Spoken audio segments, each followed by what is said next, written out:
kelompok 3 akan menjelaskan mengenai moneter internasional. Anggota kelompok kami yaitu mengenai moneter internasional. Pengertian moneter internasional. Sistem moneter internasional dapat diartikan sebagai suatu perangkat kebijakan, institusi, praktik, peraturan, dan mekanisme yang menentukan tingkat di mana suatu mata uang ditukarkan dengan mata uang lainnya. Dengan kata lain, sistem moneter internasional adalah suatu standar atau tolak ukur mata uang suatu negara yang dapat diterima oleh negara-negara besar lainnya sebagai mata uang dunia. Hal yang perlu diperhatikan sistem moneter internasional adalah guna mendesain kurs tukar uang antar negara di penjuru dunia agar tetap stabil. Hingga saat ini terdapat 5 fase perkembangan dari sistem moneter internasional. Yang pertama yaitu adanya sistem standar emas, dilanjutkan dengan periode pada tahun 1870 di wilayah Eropa khususnya Inggris. Saat itu pemerintah Inggris menetapkan nilai pound sterling dengan emas. Pada saat itu wilayah Inggris mengalami perkembangan industri yang cukup pesat sehingga berdampak pada perekonomian Inggris yang semakin maju, yang menyebabkan kepercayaan dunia terhadap nilai tukar berbentuk emas meningkat pada sekitar abad ke-19. Dunia I menyebabkan nilai tukar emas menjadi lemah. Hal ini dikarenakan negara-negara di wilayah Eropa mengalami inflasi serta ketidakstabilan politik, sehingga nilai pound sterling makin lemah dan pada tahun 1931 Inggris meninggalkan standar emas disusul dengan dolar yang juga mengalami selanjutnya yaitu periode Perang Dunia pada tahun 1914 hingga 1994. Perang Dunia I mengakhiri standar emas klasik. Periode antara kedua perang dunia secara umum ditandai oleh kekacauan perdagangan dan keuangan internasional. Terjadinya fluktuasi emas, suatu usaha dilakukan untuk menetapkan kembali standar emas akan tetapi runtuh lagi pada tahun 1991 pada waktu depresi besar. Kemudian disusul dengan deflasioner dapat diatasi sepenuhnya ketika negara-negara dibersenjatai kembali untuk melakukan Perang Dunia Kedua. Selanjutnya yaitu kurs tetap. Periode ini ditandai dengan adanya perjanjian Bretton Woods, di mana melalui perjanjian ini semua negara menetapkan nilai tukar uangnya melalui emas, tetapi tidak diharuskan untuk memenuhi konvertibilitas mata uang mereka dalam bentuk emas. Tetapi negara anggota masa post-Bretton Woods yaitu pada tahun 1944 hingga 1973. Pada tanggal 22 Juli 1944, diadakannya The Bretton Woods Conference dengan tujuan untuk menyusun rencana pembuatan sistem moneter. Konferensi ini dihadiri oleh 44 negara. Dengan hasil adanya konferensi ini yaitu terbentuknya IMF dan Bank Dunia untuk mengawasi sistem yang telah diciptakan pada konferensi The Bretton Woods. Pada masa ini, dolar perlu dana untuk memulihkan kondisi ekonomi negaranya. Sumber dana terbesar saat itu adalah negara Amerika Serikat dengan mata uangnya dolar. Akibat dari adanya hal ini adalah emas tergeser dengan dolar sehingga setiap anggota harus menetapkan perbandingan mata uang negara dengan dolar. Dan yang terakhir semenjak 1973. Sejak tahun 1973, sistem moneter internasional merupakan campuran dari kurs tetap dengan kurs berubah-ubah. Hal ini dikarenakan mata uang negara penguasa perekonomian berfluktuatif dari permintaan dan penawaran. Selain itu, mereka juga pihak yang menggunakan mata uang dolar sebagai dasar pembayaran. Yang kedua adalah valuta asing. Menurut Hamdi 2010, valuta asing memiliki arti yaitu uang asing yang difungsikan sebagai alat pembayaran untuk menandai transaksi ekonomi keuangan internasional dan memiliki catatan kurs resmi pada bank sentral. Dengan kata lain, falas adalah mata uang yang dikeluarkan sebagai alat pembayaran yang sah di negara lain. Valuta asing atau falas memiliki 3 fungsi. Yang pertama yaitu transfer daya beli. Diperlukan terutama dalam perdagangan internasional dan transaksi modal yang melibatkan pihak-pihak yang tinggal di negara yang memiliki mata uang yang berbeda. Yang kedua, penyediaan kredit. Pengiriman barang antar negara dalam perdagangan internasional membutuhkan waktu. Maka dari itu, harus ada cara untuk membiayai barang-barang dalam perjalanan pengiriman. Ketiga, mengurangi resiko valuta asing. Importir mengharapkan mendapatkan keuntungan dalam perdagangan. Saat kondisi normal, kemungkinan resiko yang tidak diperkirakan. Contoh, terjadi perubahan kurs yang tiba-tiba. Pelaku valuta asing dibagi menjadi 6 macam. Di antaranya adalah dealer. Dealer merupakan bank-bank internasional yang sering berfungsi sebagai market atau pasar. Lalu ada perusahaan dan individu. Mereka menggunakan pasar falas untuk melakukan transfer investasi dan komersial. Contohnya adalah importir-importir dan perusahaan multinasional. Lalu ada spekulator dan arbitrase. Arbitrase merupakan suatu bentuk spekulasi yang terdapat dalam pasar falas, di mana mereka membeli falas di suatu pusat keuangan, kemudian menjualnya kembali di pusat keuangan lain. Peran spekulan dan arbitrator ini semata-mata didorong untuk memperoleh keuntungan. Lalu ada bank sentral. Bank sentral menggunakan pasar falas untuk memperoleh cadangan devisa dan juga untuk mempengaruhi harga di mana mata uang dapat diperdagangkan. Lalu ada pialang. Pialang merupakan perusahaan yang didirikan khusus untuk menjadi perantara bagi sejumlah nasabah di pasar falas. Yang terakhir adalah pemerintah.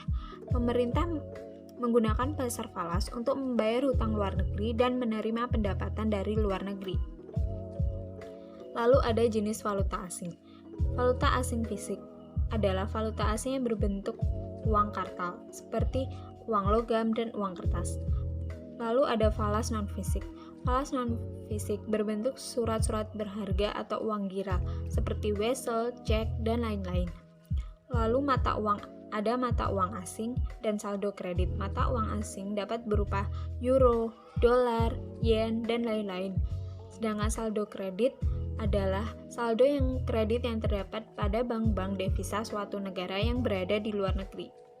Surat wesel luar negeri ini contohnya adalah seorang eksportir Indonesia yang menarik wesel atas importir dari negara lain. Selanjutnya ada jenis transaksi valuta asing. Pertama adalah transaksi spot. Transaksi ini adalah jual beli mata uang dengan penyerahan dan pembayaran antar bank yang akan diselesaikan pada 2 hari kerja. Yang kedua adalah transaksi forward, di mana transaksi ini merupakan transaksi dengan sejumlah mata uang tertentu dengan sejumlah mata uang lainnya dengan penyerahan pada waktu yang akan datang. Maksudnya adalah kurs ditetapkan pada waktu kontrak yang dilakukan, tetapi pembayaran dan penyerahan baru dilakukan pada saat kontrak jatuh tempo. Yang terakhir adalah transaksi swap, yang merupakan pembelian dan penjualan secara bersamaan sejumlah mata uang tertentu dengan tanggal valuta yang berbeda. Mekanisme valuta asing.